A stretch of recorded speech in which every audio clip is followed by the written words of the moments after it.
1966 Cadillac Eldorado. This car is incredible.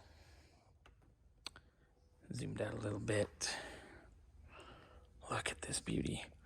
Anyways, I'm gonna go through. It's got a little bit of noise in the front brakes. It does have a disc brake conversion that was done someplace down in San Diego. Who knows where. But apparently there's supposedly a premier classic car facility. Premier classic car facility. You know how that always goes. So we'll see. And here we go. All right, so when I'm looking here on the right front corner of the Eldorado, Barry, I notice, look at how the wear is, how it's worn really heavily up here at the top. And then it's got this real dark groove down almost to the bottom of where the pad is. So I checked one thing. And I can move that rotor in and out so the wheel bearings aren't tight, which would make the exact noise you're talking about. You can hear it. So I'm going to pull a cap here, check the tightness on that bearing, snug her up, and then I'll check the other side too. Another thing I noticed, this is a CPP disc brake conversion kit here on the front. Using a standard full-size GM caliper. It takes like a D52 pad. Someone installed it upside down and backwards. This is the left front caliper. The bleeder should be pointed upward. So this should be on the left front. I'm curious to see when I get to the left front if it's correct or not. I mean, you can use them this way, mounted upside down.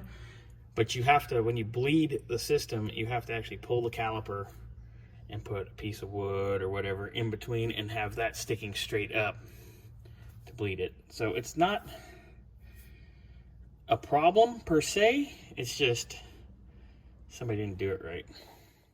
So I've pulled the cotter pin out.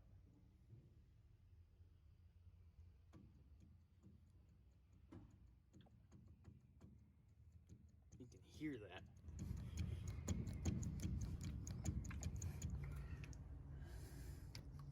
And that's hand tight, which is normal. But I'm gonna crank it all the way down and then just back it off till I get play, and then crank it back again, put the pin. All right, so tightened it down pretty far and then loosened it back up. Spins good. No play. We're gonna pin it, button up this side, and go check the other side. Here on the driver's side, same nonsense. You can hear it.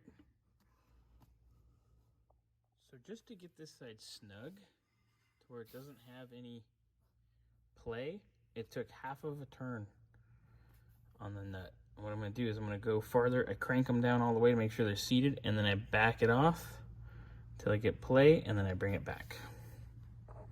Which I'm sure I already explained, but details.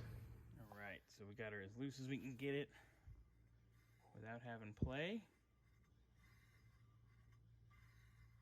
You can hear that pad just a little bit, because you're gonna need to wear them square again, but they're so new they'll wear square and be fine.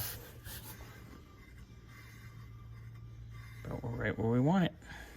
I'm gonna pull this wheel real quick after I pin this and just inspect everything as well. Right, so everything in here is looking good. Very similar to the other side.